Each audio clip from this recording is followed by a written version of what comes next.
Welcome to our interprofessional research presentation video by Caleb McDonald, Kayla Nash, Stephanie Coote, Vicki Hilliard, and Caitlin Johnson. The name of our article was Communication, Respect and Leadership, Interprofessional Collaboration in Hospitals of Rural Ontario. The authors were Diane Morris, who has a Master's in Science of Food Nutrition, is a registered dietitian, and a Canadian diabetes educator. She also works at Thames Valley Family Health Team in London, Ontario. It's also authored by June Matthews, PhD, registered dietitian, professional human ecologist, and Division of Food and Nutritional Sciences at Brescia University College in London, Ontario. The article is from the Canadian Journal of Dietetic Practice and Research, Volume 75, Issue number 4, 2014. This cross-sectional study consisted of 2 registered dietitians, 1 occupational therapist, 2 physiotherapists, 1 community care access center, a case manager, 1 food service supervisor, and 4 registered nurses. And all of them had about 20 to 35 years of experience. All of these worked in small hospitals with fewer than 408 inpatients a year and in communities that were less than 30,000 people and at least 30 minutes away from places that were 30,000 or more people. So for these studies, the registered dietitians were made team leaders of the 2 interprofessional teams, and the workers were split off into 2 separate groups for this test. So the 2 groups had separate focuses. The first one focused on decreasing the aspiration pneumonia among patients, whereas the second team focused more on working with the Community Access Care Center in discharge planning committee to help patients transition into the community. So each team was from different hospitals within the rural area, and they interviewed people for 30 to 45 minutes there, and their interviews were recorded on audio tape and then transcribed verbatim, and they were then used to create a questionnaire, which was later used, and everyone that was interviewed was given a $30 gift certificate for their time and hard work. So for this thing, descriptive qualitative research occurred throughout the data collection procedure. During first level analysis, they sorted the data into Excel worksheets. In mid-level analysis, the conceptual models were created to capture the unique relationships between the themes, and the registered dietitians then met at the end to discuss the emerging themes that they saw and to reach a consensus. The study was then approved by the Research Ethics Board at Brescia University College, the Health Sciences Research Ethics Board at Western University, and the Hospital's Ethics Board. Okay, the results of the article include: members of Team 1 perceived their team in terms of a medical model of care. One of the participants includes the whole healthcare system is built under a medical umbrella and the doctors are dominant. Members of Team 2 saw their team as a medical wheel. Each healthcare profession represents a spoke. All members worked collaboratively as a team. There are 3 common themes within this article. Themes included communication, respect, leadership.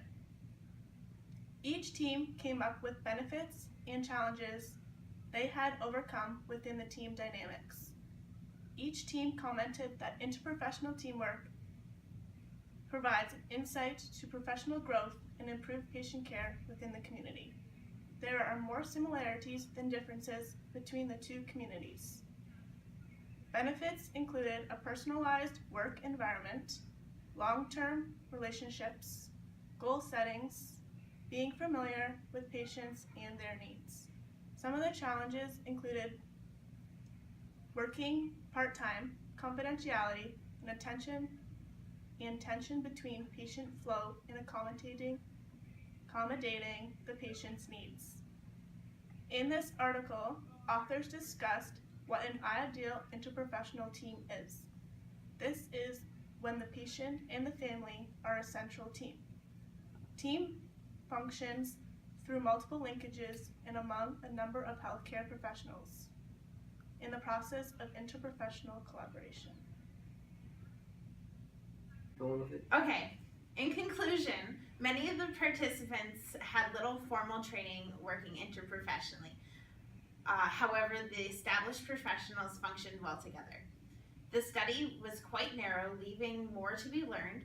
It is suggested that interprofessional practice be taught in school early on to help those entering the workforce, as they will benefit from a solid foundation of experience to move forward with. We identified many weaknesses in this study, the first of which was how narrow of a spectrum the study had, and it also lacked participants and was only done over a small geographical area. There was also a big lack of diversity in the participants, as they were all middle-aged females with at least 20 years experience. So the following is recommendations as to how dental hygiene can be placed into the research. So the research can be applied to dental hygiene, as this profession is also vital in the oral and overall health of clients. Rural hospitals have many clients who are awaiting long-term care facilities, so they are there for an extended period of time, and some of them enter the hospital for palliative care. Therefore, this proves that it is important for schools to incorporate interprofessional practice into curriculum in order to provide new professionals with the tools necessary to productively work interprofessionally without having to gain the experience over a long period of time. For our new research proposal, the purpose is to expand into more rural hospitals in order to gain further insight into patients with unmet oral health needs by introducing dental hygiene to the atmosphere. For our methods, we will find participants for the study, and they're going to be from 5 rural hospitals. The professionals will include registered nurses, registered practical nurses, dental hygienists, PSWs, and dietitians.